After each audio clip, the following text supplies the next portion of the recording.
Amen. We are already past halfway in our mini-series. We already discussed the first 7 timeless principles of grace. Today, we're going to add one more principle.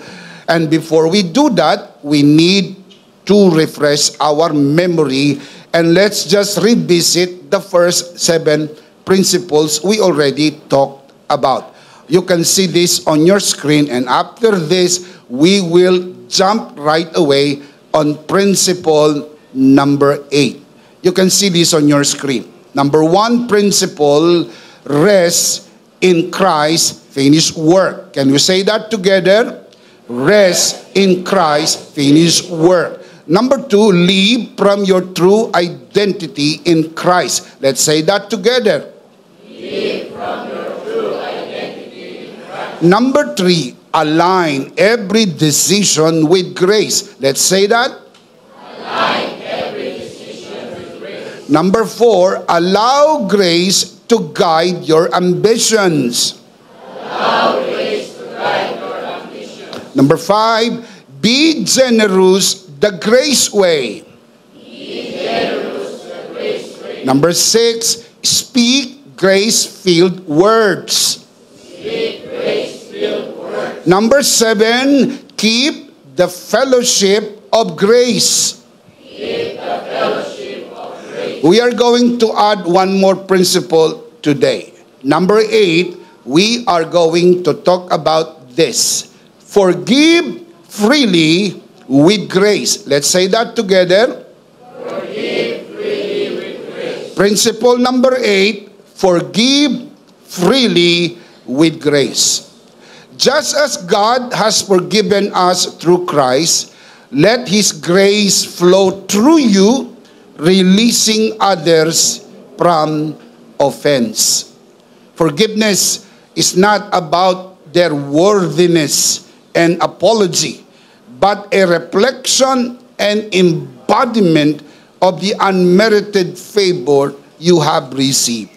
Ang tunay na pagpapatawad ay hindi po nakasalalay doon sa pagiging karapat-dapat noong kailangang patawarin o sa kanyang pakiusap at paghingi ng tawad. Maaring hindi po siya karapat-dapat patawarin. In fact, baka sa estimate mo, kailangan talaga siyang bitayin, pero kailangan mo siyang patawarin. Maring hindi pa siya humihingi ng tawad, o baka naman wala siyang balak humingi ng tawad, pero kailangan mo pa ring patawarin dahil ang pagpapatawad ay hindi nakasalalay doon sa kanyang pagiging karapat-dapat, kundi sa biyayang iginawad ng Panginoon at ating natanggap. Just as we have been forgiven unconditionally through Christ, we are called to extend the same unmerited favor to others. Alam ko po na madali lang itong sabihin kaysa gawin. I know that, and I fully realize that it is easier said than done. But it can be done. Believe me, it can be done by the grace of God in us and through us. Sapagkat walang hindi kaya ng biyaya ng Diyos. Can you say amen? Amen. That is why we need to learn this and allow the Word of God to renew our mind so we will be enabled by the grace of God to do this. It may be hard. It may be difficult.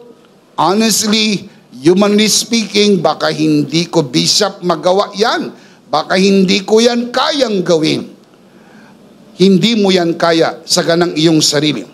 Pero pag pinayagan mo ang biyaya ng Diyos, gumawa sa iyo, magagawa mo ito. Dahil sabi nga ni Pablo, magagawa ko ang lahat sa pamagitan ni Kristo na nagpapalakas sa akin. Can you say amen? Amen. Forgiveness is central to Christian life, grounded in the unmerited grace we have received through Christ. When we forgive freely, we reflect God's character, break the chains of bitterness, and foster healing in our relationships. Remember this, my dear brothers and sisters. Grace empowers us to forgive. For a forgiven heart is also a forgiving heart. I want to say that again. A forgiven heart is also a forgiving heart. Sa wikang Pilipino, ang pusong napatawad ay mapagpatawad. At magagawa lang ito dahil sa biyaya ng Diyos. Having said this, I want to share with you 3 insights on biblical forgiveness. Then of course, at the end, as we always do, we will do the life application. So sit up straight, fasten your seat belt, because I believe this is going to be another joyride of God's transformation through the ministry of the Word. Number 1 insight, forgiveness is a gift we receive. Tandaan, hindi mo pwedeng ibigay ang hindi mo natanggap. Bago ka magkaroon ng kakayahang magpatawad sa mga taong nakagawa sa iyo ng hindi maganda, kailangan mo munang maintindihan ang patawad na iginawad ng Diyos sa iyo ay hindi mo pinagtrabahuhan, hindi mo pinagpursigihan, ito po'y iginawad sa iyo bilang regalo ng kabaitan ng Diyos. Forgiveness is a gift we receive, not something we earned. Through Christ's finished work on the cross, God freely offers us complete forgiveness. What kind of forgiveness? Complete forgiveness. Not based on our efforts, but according to His grace. Let me show you the scripture. Ephesians chapter 1 verse 7. The Apostle Paul writes, in Him, meaning in Christ, we have redemption through His blood, the forgiveness of sins in accordance with the riches of God's grace. Pinapaliwanag sa atin Apostol Pablo sa pamamagitan ng verse na ito na ang pagpapatawad ng Diyos ay katumbas ng katubusan. Ang katubusan ay katumbas ng pagpapatawad. At ito'y mapapasa atin lamang sa pamagitan ng krus, ang pagtigis ng dugo, ang tinapos na gawa ni Kristo. At ito'y natanggap natin sa pamagitan ng biyaya.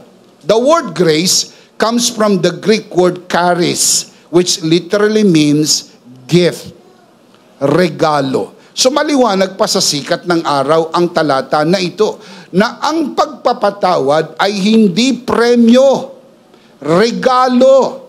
Pwede mong ipagkait, pwede mong ibigay, pero hindi pwedeng premyohan.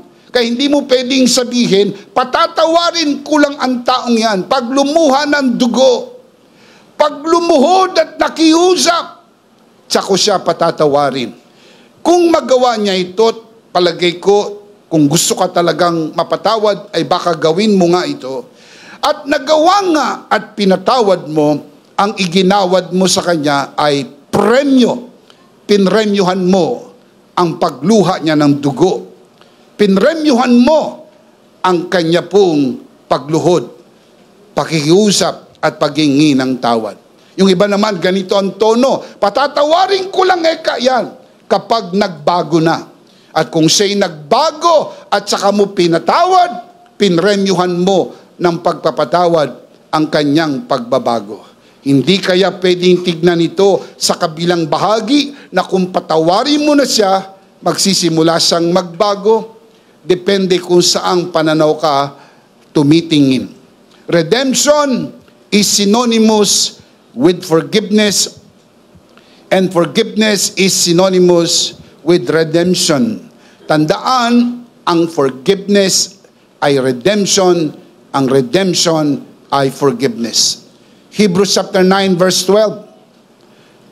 He, referring to Christ, did not enter by means of the blood of goats and calves, but He entered the most holy place once for all by His own blood, having obtained eternal redemption.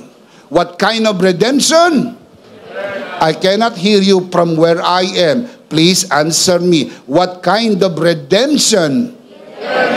Eternal redemption. At dahil ang redemption ay synonymous ng forgiveness at ang forgiveness ay synonymous po ng redemption, eternal redemption simply means eternal forgiveness. Eternal forgiveness ang iginawad sa atin ng Diyos dahil sa pagbububo ng dugo. Dahil sa tinapos na gawa ni Kristo ay walang hanggang katubusan, alalaun bagay, walang hanggang kapatawaran. Ibig sabihin, pinatawad ka na ng Panginoon sa lahat ng iyong kasalanan, past, present, and future. Remember this, in Christ, I am completely forgiven. Sabihin natin sabay-sabay, malakas, in Christ, I am completely forgiven. Say it from your heart. In Christ, I am completely forgiven. Naniniwala ka ba na ikaw ay pinatawad na? Amen. Hindi ka lang basta pinatawad, ikaw ay kompleto at walang hanggang napatawad. Ibig sabihin, walang kasalanan na hindi napatawad. Now look at the scripture. Colossians chapter 2 verse 13. When you were dead in your sins and in the uncircumcision of your sinful nature, God made you alive with Christ. Look at the next line. He, referring to God, He forgave us all our sins. How many of our sins God forgave? All. Mahina po ang sagot ninyo. How many sins God forgave? All is not some. All is not many. Hindi ko sinabing pinatawad ang ilan sa kasalanan o maraming kasalanan. Lahat ng kasalanan ay pinatawad na. Ang Greek word na ginamit po sa forgave ay charizomai. Kung matatandaan po kayo, binanggit ko sa inyo kanina, ang Greek word po ng grace ay charis. Ang root word ng charizomai, charis. Nanggaling yung charizomai sa charis, meaning gift. Yung pagpapatawad ng Diyos, regalo. Hindi ka po nagpinitensya para mapatawad. Hindi ka nagpapako sa krus para mapatawad. Hindi ka nag-ayuno, hindi ka lumuhod sa bubog o lumakad ng paluhod mula sa pintuan papunta sa altar. O nagbuhat ng mabigat na krus o sinugatan ng sarili. Pinatawad ka dahil sa biyaya ng Diyos, dahil sa pagpapatawad na ibinigay sa iyo ng Panginoon. Kung hindi ka pinahirapan ng Diyos, bakit tila pinahihirapan mong iba? Kung ginawad ng Diyos sa iyo ang regalo ng patawad, bakit mo pinababayaran sa iba? Bakit mo ipinagkakait sa iba? Hindi kaya ang dahilan ay dahil hindi mo naiintindihan yung pagpapatawad na iginawad ng Diyos sa iyo, kaya hindi mo maigawad sa ibang tao? Yung word na charizomai ay nakasulat sa aorist tense, meaning past tense. Ang aorist tense po ay simple past tense ng Greek. Marami po kasing shade ang past tense sa Greek grammar. Pero ang pinakasimple ay aorist tense. Kumbaga sa English grammar natin, simple past tense. Kapag ka eat, present tense. Kapag ka ate, past tense. Pag sinabi po bang ate, kumain na, hindi pa. Kumain na ng 8 beses. 8. Busog na, hindi pa. 8 beses na po siyang kumain. 8. Yun po ay simple past tense. Meaning, ang charizomai ay nasa aorist tense, pinatawad na. Makinig po, hindi ka po patatawarin pa lang, hindi ka po kasalukuyang pinapatawad, tapos na. Dahil sa tinapos na gawa ni Kristo, pinatawad na ang lahat ng iyong kasalanan. Amen. Ang ganito bang kagandang katuruan ay maggaganyak sa iyo para mamuhay ng parang demonyo at mamuhay sa pagkakasala? Hindi po. Dahil isang bahagi ng katotohanan tayo'y pinatawad. Meron pa pong kakambal na katotohanan yan. Hindi ka lang pinatawad, binago ka rin ng Panginoon at hindi ka na katulad pa ng dati. Amen. Kung pinatawad ka lang at hindi ka binago, ang tsansa na abusuhin mo ang pagpapatawad at mamuhay ka sa pagkakasala ay naroon. Pero hindi ka lang po pinatawad, binago ka ng Panginoon. Kaya't nasusulat, ang sinumang na kay Kristo ay bago ng nilalang. Ang dating bagay lumipas na, narito ikaw ay naging bago. Binigyan ka ng bagong puso, isang puso na nagmamahal sa Diyos. Can you say amen? Amen. 1 John chapter 2 verse 12. I write to you, dear children, because your sins have been forgiven on account of His name. Yung word na forgiven ay past participle sa English. Kaya sabi ko sa inyo, may mga shade po ang past tense. Nagkakaiba na lang po sa structure ng sentence. Pero pag sinabi niyong forgave, simple past tense. Pag sinabi niyo pong forgiven, past participle. Ang value parehas, past, tapos na, nangyari na. Ang Greek word ng forgiven ay apemi. Sa original Greek grammar, it is even more powerful than the English grammar. Dahil pag binasa nyo sa English Bible, forgiven, lumalabas po ay past participle. Pero sa Greek grammar, nakasulat po yan sa perfect tense. Pag sinabing perfect tense, mga kapatid, ang ibig sabihin, completed action with an ongoing result. At ito po ay nakasulat sa passive voice. Meaning, you did not do it, it was done to you. Kapag ikaw ang gumawa, active voice.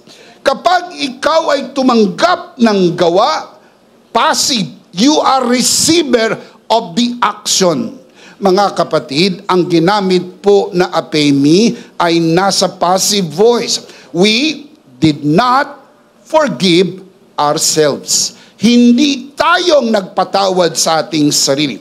Pinatawad tayo ng Diyos sa lahat ng ating kasalanan. Palakpakan ang Panginoon. Praise God. At ang pagpapatawad ng kanyang ginawa ay merong epekto. Anong epekto ng pagpapatawad? Na bago ang iyong buhay. Remember what Jesus said? Go and sin no more. You become a new person. Nang pinatawad po si Maria Magdalena na minsang natagpuan sa pagkakasala, hindi na po niya binalikan ang pusali ng kasalanan. Ganyan ang kayang gawin ng biyaya ng Diyos. Iaahon ka sa pusali ng kasalanan, ikaw ay hindi na babalik pang muli sa pusali ng kasalanan sapagkat ikaw ay bago ng nilalang. Palakpakan natin ang Panginoon. Praise God. Number 1 insight, forgiveness is a gift we receive.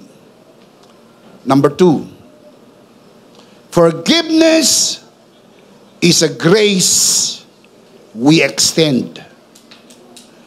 We receive, we extend. Wala kang i-extend until you first receive. Is it possible na may mga tao naging mailap sa pagpapatawad sa iba ay sapagkat hindi po nila naranasan ang pagpapatawad ng Diyos? Kung mararanasan mo lang ang pagpapatawad ng Diyos, kung mararanasan mo ang kabaitan ng Diyos, magiging mabait ka sa iba. Kung mararanasan mo ang pabor ng Diyos, magiging mapagbigay ka ng pabor. Kung mararanasan mo ang pag-ibig ng Diyos, ibabahagi mo ang pag-ibig ng Diyos. Forgiveness is a grace we extend because we have first received it freely from Christ. Just as God, in His mercy, forgave us completely through Jesus' finished work, we are called to extend the same grace to others. Why?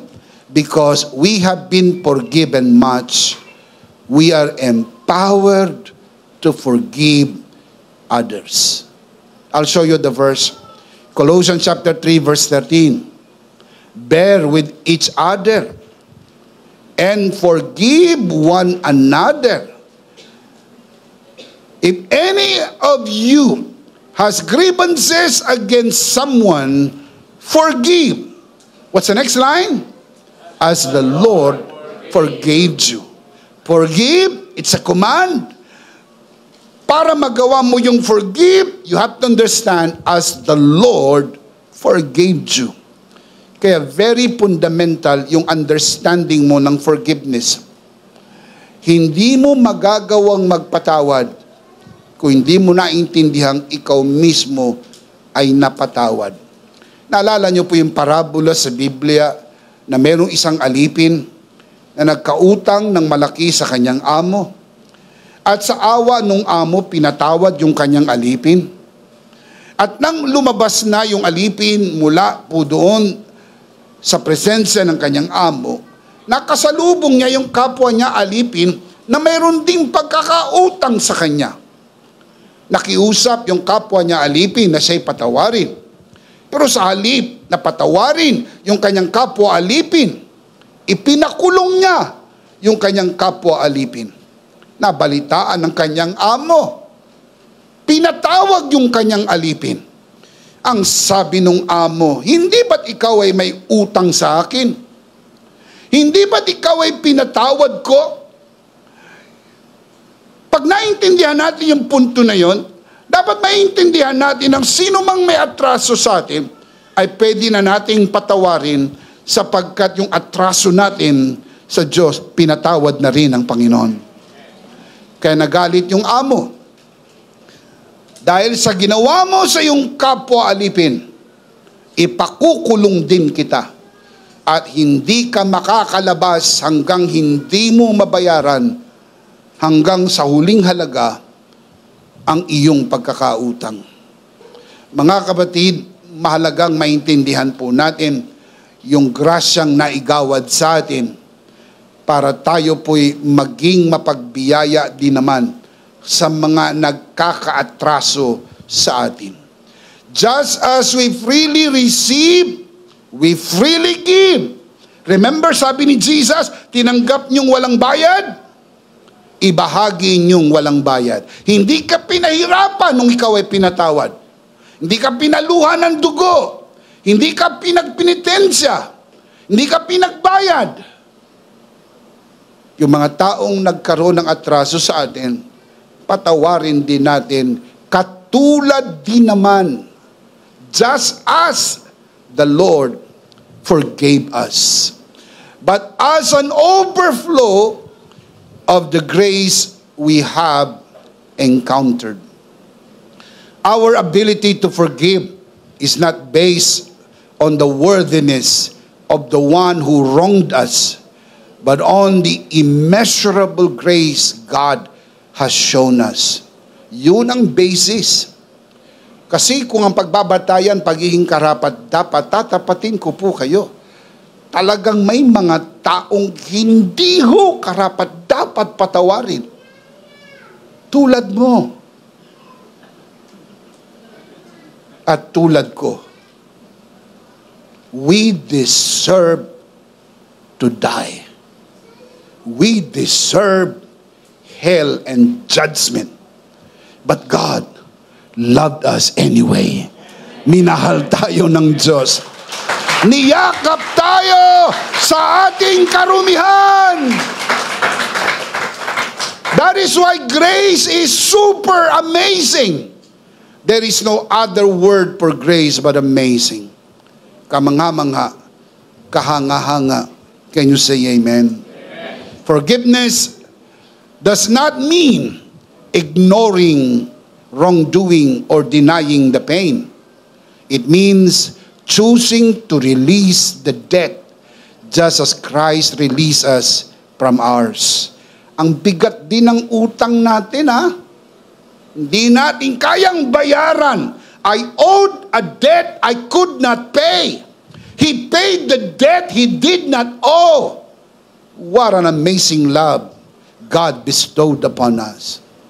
Pag naintindihan natin ito, siguradong magbabago ang buhay natin. Habang nauunawaan natin ito, lahat tayo without exception. Ang mensaheng ito hindi lang para sa inyo, para sa akin, para sa ating lahat. At doon sa mga nanonood sa broadcast na ito, hayaan nyo po, nakausapin po kayo ng Diyos sa pamagitan ng mensaheng ito. Dahil alam ko na sa bulwagan na ito at maging sa mga nanonood sa broadcast na ito, may mga issues ang heart ninyo ng unforgiveness. Meron pa rin mga taong hindi nyo mapatawad. May mga taong pag nakita po ninyo, kumukulo ang dugo nyo parang radiator. Sapagkat sa mga sinabi laban sa iyo, ginawa laban sa iyo, o ipinost sa Facebook laban sa iyo, o naisip laban sa iyo, wala nang katapusan ang maaring maging dahilan.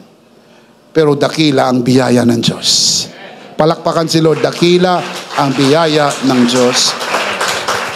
Can you say amen? Amen. Ephesians chapter 4 verse 32. Be kind and compassionate to one another. What's the next word? Forgiving. Present tense. Forgiving each other, just as in Christ God forgave you. God forgave us one time, big time. But we need to learn from that and be forgiving every day. Maging mapagpatawad araw-araw. Hindi ba't minsan tinanong ni Simon Pedro ang Panginoon Jesus tungkol sa issue na kung ilang beses niya patatawarin ang kanyang kapatid? Ang sabi niya, Panginoon, ilang beses ko bang patatawarin ang walang hiyang tao na ito? Yun yung bagong salin. Sumagot si Jesus, 77 ulit. Kinuha ni Simon ang kanyang calculator. Kinwenta niya, 70 times 7, 77 ulit. Lumabas sa calculator, 490. 490. Kung magiging literal ka, yun muna, bago na yung tunay na meaning. Kung magiging literal ka, patatawarin mo ang kapatid mo ng 490 times ng parehas na offense. Hindi ho 490 times na offense. Ibig sabihin, kailangan niyang magsinungaling sa iyo ng 490 times. At pag umabot na siya sa 490, pwede mo nang sabihin, puno ng silop. Dapat ka nang kalusin. Pero sinisiguro ko sa inyo, hindi siya abot ng 490. Dahil sa tansya ko, hindi mo siya paabutin ng 490. Pero hindi ho numero pinag-uusapan doon. Ang ibig sabihin ng 70 times 7 ay habang nagkakamali ang iyong kapwa, patawarin mo, dahil ang patawad na ibinigay sa iyo ng Diyos, sinagad niya mula sa walang hanggang nakaraan hanggang sa walang hanggang hinaharap. Pinatawad ka na ng Panginoon sa lahat ng iyong kasalanan. Shout amen. Amen. Oh happy day, oh happy day. Since Jesus washed my sins away, He taught me how to watch and pray. Oh happy day. Since Jesus washed my sins away, can you say amen?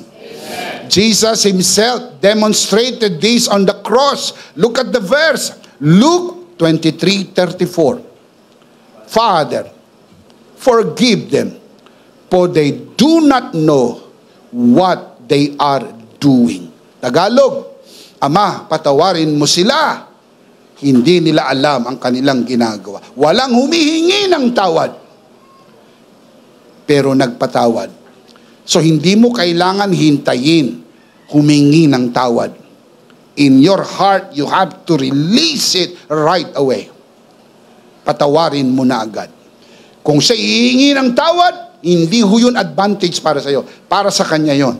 Sapagkat natututo siya sa kanyang pagkakamali. And he is becoming a better person. Pero, humingi man siya ng tawad o hindi, you have to release that person in your heart. Dahil hindi mo gusto na ikulong siya sa puso mo ng habang buhay at pagharian niya ang isip mo at ang damdamin mo at pahirapan ka habang buhay at papangitin ka. Gayong may karapatan kang maging masaya araw-araw dahil anak ka ng Diyos, pinagpala ka at pinaburan. Forgiveness is not based on whether the offender deserved it, but on the grace we have received. Natanggap na po ba natin ang grasya? As we extend this grace to others, we reflect Christ's love. Break the chains of bitterness and walk in the freedom of His peace. Gusto niyo po ba ng kapayapaan? Magpatawad po kayo. Dahil habang hindi po kayo nagpapatawad, walang kapayapaan. Magulo ang isip, mabigat ang loob. Laman siya ng isip mo. Laman ng isip mo ang kanyang kawalang hiyaan, ang kanyang kabastusan, ang kanyang nagawa, ang kanyang nasabi. Kahit natutulog ka na, laman ng iyong isip. Paggising mo, laman ng iyong isip. Ano nangyayari? Pinagmamay-ari ka na niya. Siya nang may-ari ng isip mo, siya nang may-ari ng damdamin mo, siya nang nagdidikta. Kaya hindi ka kailanman sasaya hanggang hindi ka marunong magpatawad. Number 2, forgiveness is a grace we extend. Number 3, forgiveness opens the way to freedom. Gusto mo ng kalayaan, kailangan mong magpatawad. Forgiveness releases us from the heavy chains of bitterness, resentment, and unresolved pain. When we hold on to unforgiveness, we keep ourselves bound to the offense, allowing it to steal our joy and disrupt our peace. So, sinong lugi? Ikaw. Ikaw ang lugi. Una, sinaktan ka na, binastos ka na, winalangya ka na, pinacebook ka na, and yet hanggang ngayon, nagdurusa ka pa. Kasi ayaw mong i-release sa puso mo. When we choose to forgive, we are not excusing the wrong or minimizing the hurt. Listen up. I want to say that again. When we choose to forgive, we are not excusing the wrong or minimizing the hurt. We are surrendering the burden to God and trusting Him as our just and righteous defender. Pag nagpatawad ka, hindi mo po ini-excuse ang mali niyang ginawa, hindi mo minamaliit ang pangwawalang hiya, isinusuko mo sa Panginoon na siya na lang ang maging tagapagtanggol mo. Ipaubaya mo sa Diyos dahil siya ang ating mapagmahal na amang sumasalangit. Hindi niya papayagan ng kanyang mga anak ay maargabyado. Shout amen! Nasubukan nyo bang argibyoduhin ang tuta? O ang kuting? Patay ka sa aso. Patay ka sa pusa.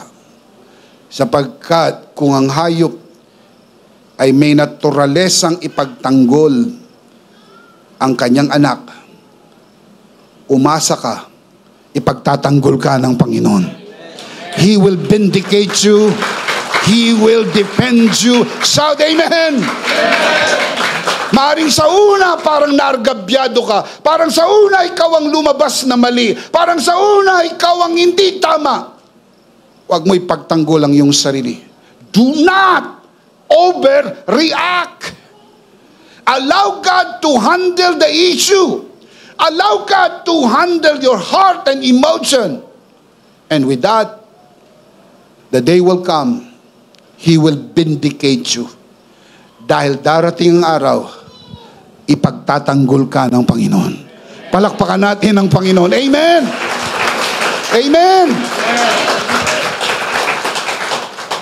Matthew chapter 6, verse 14. For if, pwede rin i-translate na when.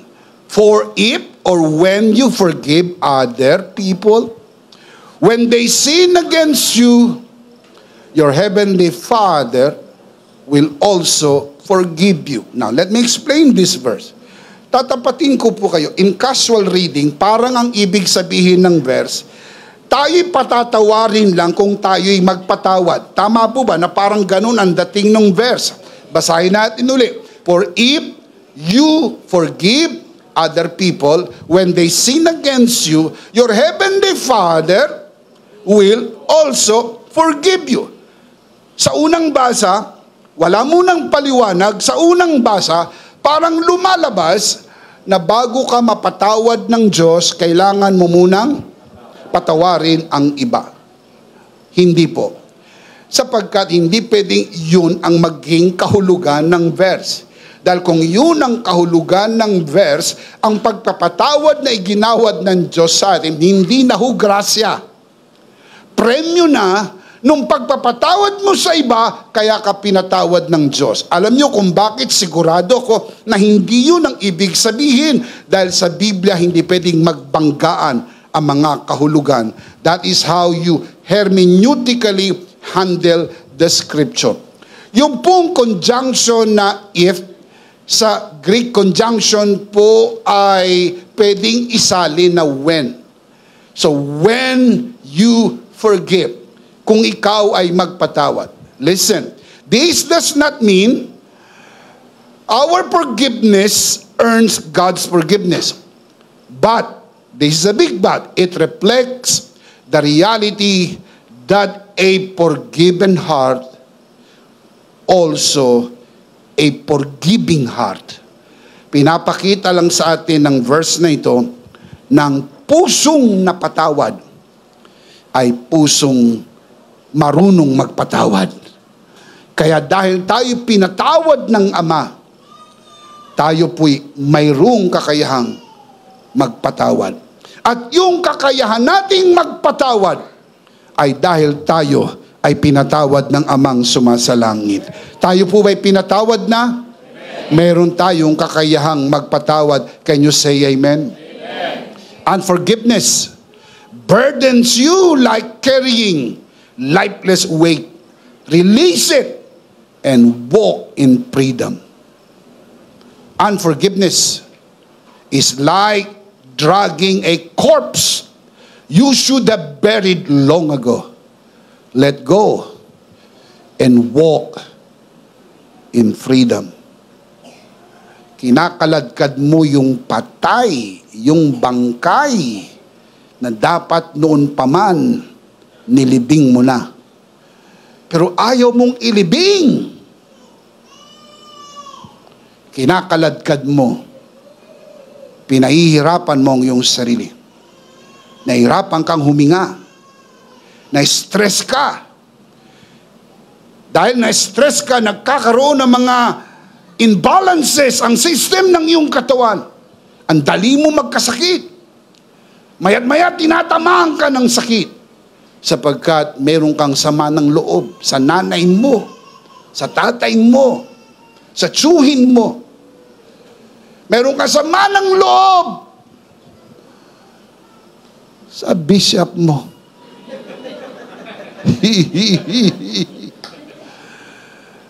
Patawarin nyo na sapagkat tayo rin ay pinatawad na ng Panginoon. Palakpakan si Lord. Amen. Amen. Hebrews chapter 12 verse 15. See to it that no one misses the grace of God, and that no bitterness, no bitter root grows up to cause trouble and defile many. Huwag niyong payagan na tumubo sa puso ninyo ang damo ng kapaitan. Dahil pag tumubo yan, magiging mapait ang iyong itsura.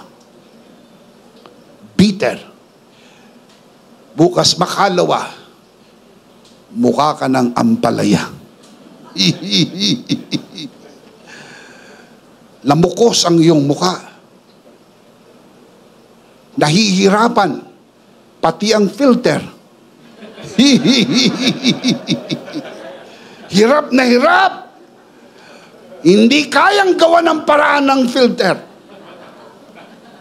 Sapagkat punong-puno ka ng kapaitan. Subukan mo lang magpatawad, sasayang yung mukha. Bakit?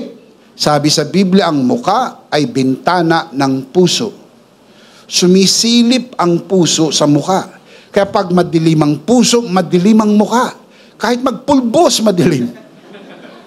Alam nyo, pagka maitim ang mukha at pinulbusan, hindi naman pumuputi, nag-gray. Mukha kang inimbalsa mo. Ang problem hindi mukha. Ang problem ay ang puso.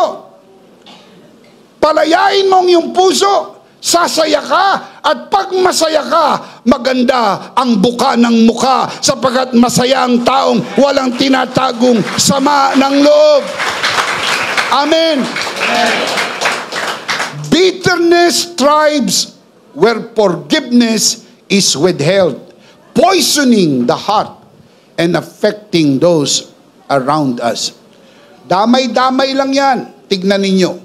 Kapag kaho ang nanay ay galit, damay-damay sa bahay. Damay-damay. If you want everybody to be happy, make mama happy. Oh. Pag masaya si mama, lahat masaya. Kasi siguradong mandadamay yan. Sigurado yan.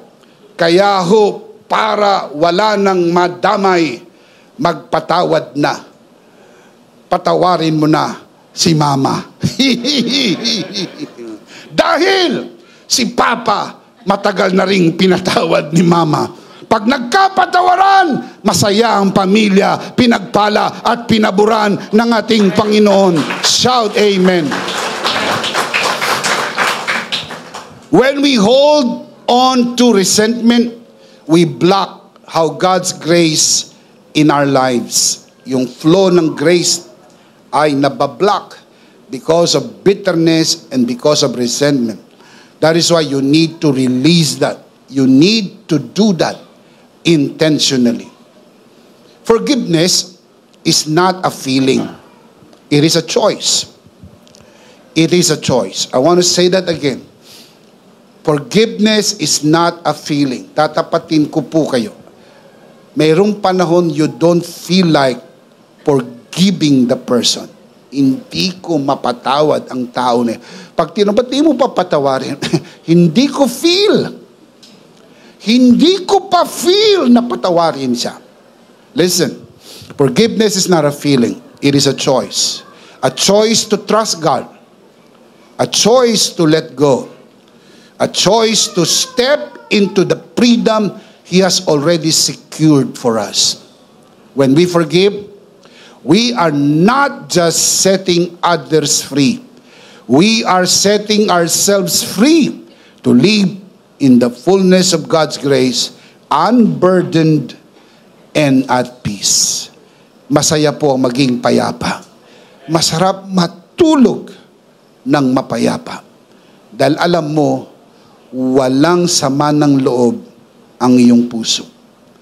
Sapagkat pinatawad mo na ang mga dapat patawarin. Let's see them again. 3 insights on biblical forgiveness. Basahin natin ng malakas at sabay-sabay. Sit up straight. Ready. Number 1. Forgiveness is a gift that we receive. Number 2. Forgiveness is a grace we extend. Number 3. Forgiveness opens the way to freedom. It is very important to realize that forgiveness is a gift that we receive. Forgiveness is a grace we extend. Forgiveness opens the way to freedom. Now let's look at the life application. How can we apply this? Remember the principle, forgive freely with grace. Now the application is important. 1, be confident in God's forgiveness. Wala kang kumpiyansang magpatawad hanggang hindi ka po nagkaroon ng kumpiyansa na ikaw mismo pinatawad na rin ng Panginoon. You cannot confidently give what you do not confidently have. You have to have it confidently. Ako'y pinatawad na. Ako'y pinatawad na. I am completely forgiven. It's important. So you can confidently forgive others. Be confident in God's forgiveness, for it is complete, final, and secured by Christ's finished work. If you believe that, say amen. Amen. You are not partially forgiven. You are not on probation. His grace has fully, not partially, not temporarily, fully covered your sins. Kaya dahil kumpiyansa kang pinatawad ka na ng Panginoon, mula sa kumpiyansa na yan, magagawa mong magpatawad. Can you say amen? Amen. Guilt and shame have no place in the heart of those people who have been set free by the grace of God. Hebrews 10:17. Their sins and lawless acts. What's the guarantee?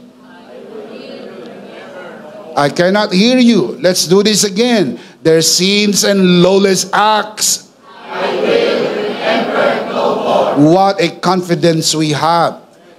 Inassure tayo, sinecure tayo ng Diyos na lahat ng ating kasalanan ay hindi na aalalahanin pa laban sa atin.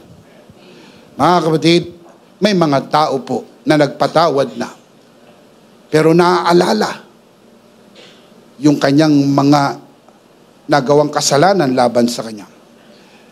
Ang iba, kapag kaho, nagagalit, nag-hysterical. Tulad ni mama.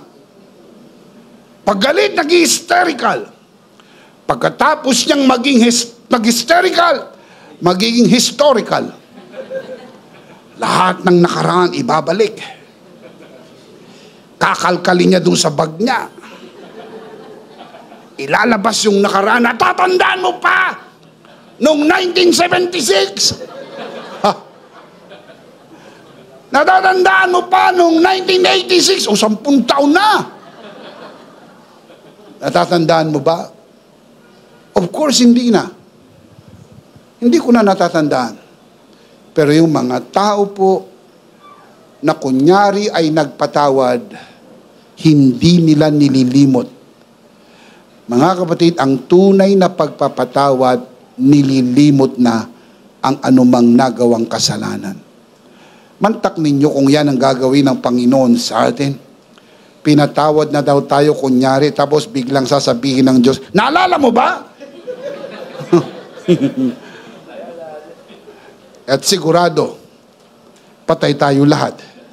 Pero salamat, hindi yan gagawin ng Diyos at hindi yan mangyayari kahit kailan. Shout amen. So walk boldly in this truth. So everybody say, in Christ I am completely forgiven. In Christ I am completely forgiven. One more time. In Christ I am completely forgiven. For the last time. In Christ I am completely forgiven. Confident ka ba? Taas sa kamay ng sure na sure, pinatawad na siya ng Panginoon. Palakpakan si Lord. Woo!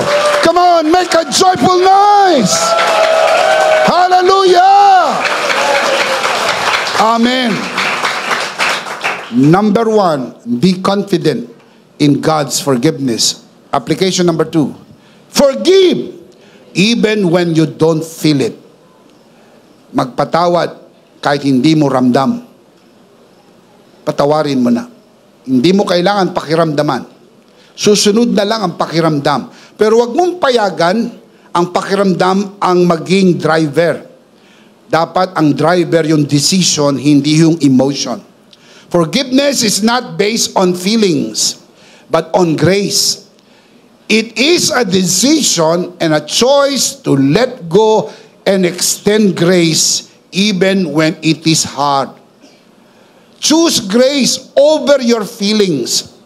And in time, the heart will follow. Susunod na lang ang pakiramdam. Let God's love heal and restore you. Sabi ng iba, tiyak ko na lang patatawarin yan pag wala na yung sama ng loob ko.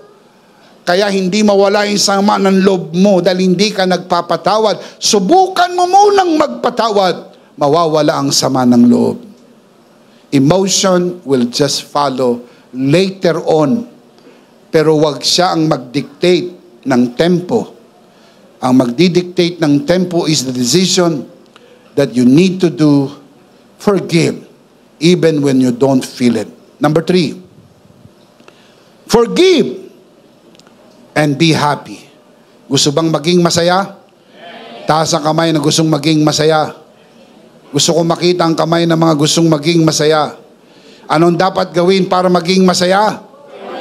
Magpatawad.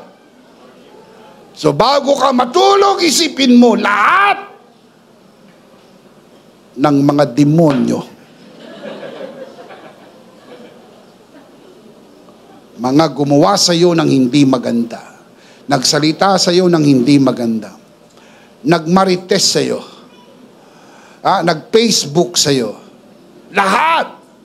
Tapos ilagay mo sa iyong harapan at patawarin. At sabihin mo, pinapatawad ko na ang mga demonyong ito. Bishop, pinatawad na pero demonyo pa rin ang tawag? Mga kapatid, hindi kaya nauunawaan din naman ng Diyos yung ating nararamdaman? Nagpapasya na nga ako hinuhusgahan mo pa ako. Nagdi-decide na ako.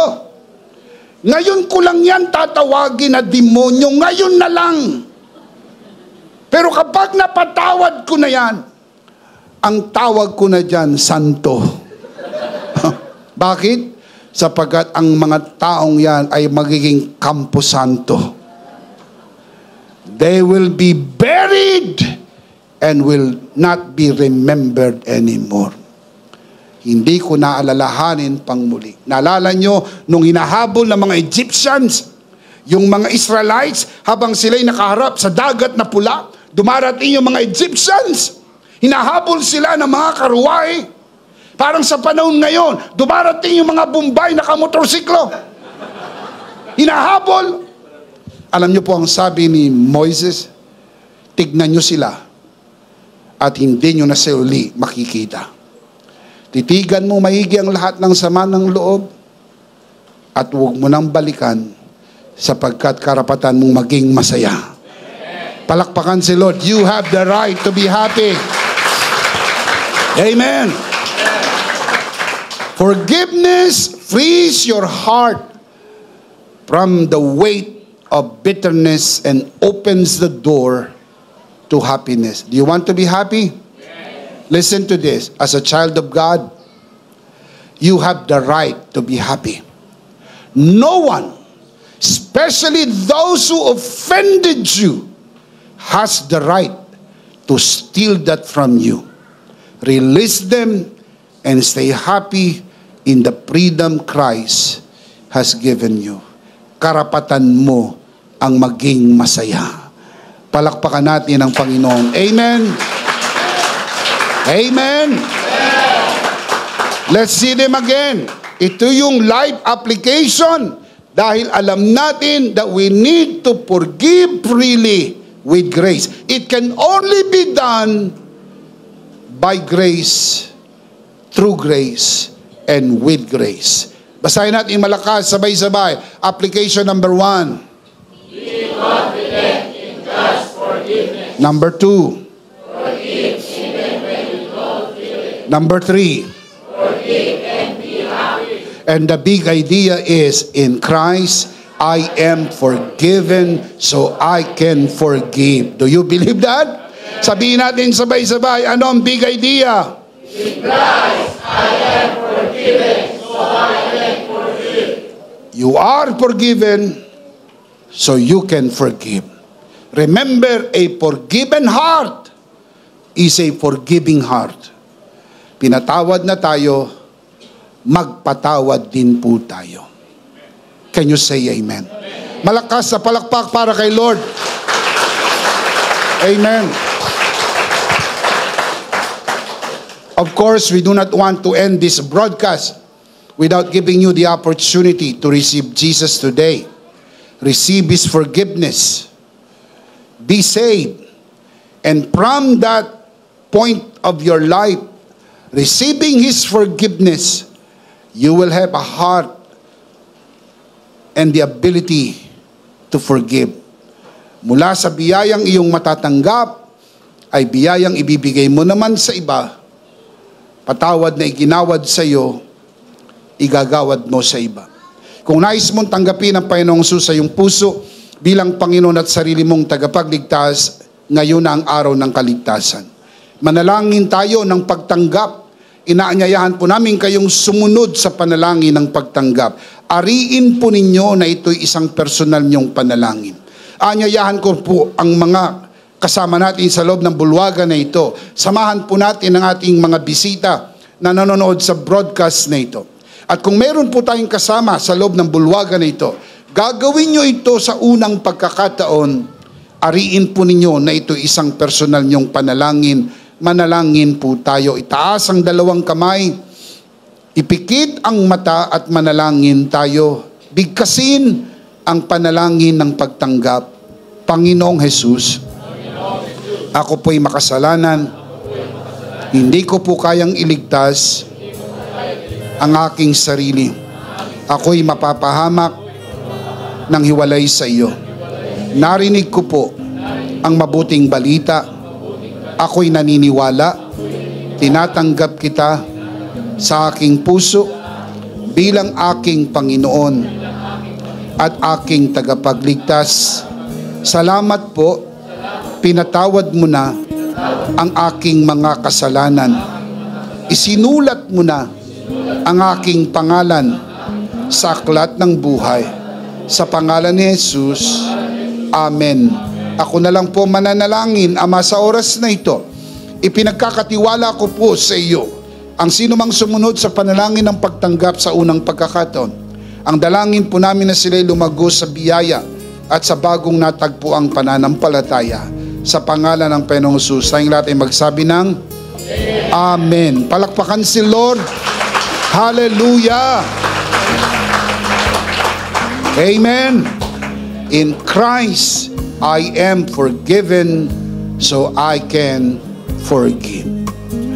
Tayo po'y dumako sa ating banal na komunyon. Kunin po natin ang ating communion elements and let's do this together, mga kabiyaya.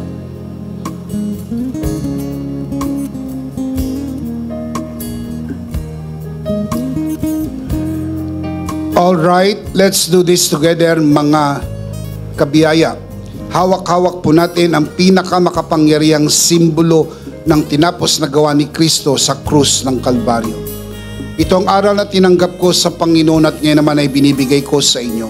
Nang gabing siya'y pagkanuloy dumampot siya ng tinapay, kanyang pinagpira-piraso at kanyang sinabi, ito ang aking katawan na pinagpira-piraso dahil sa inyo. Gawin nyo to bilang pag-alaala sa akin. Sabay-sabay po natin gawin.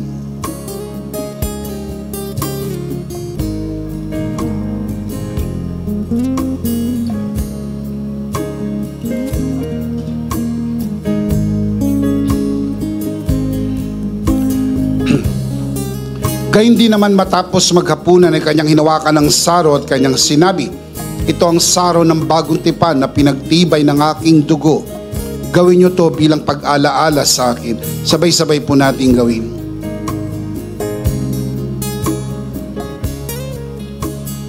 Atin po itaas ang ating dalawang kamay at sumunod po tayo sa panalangin na ito.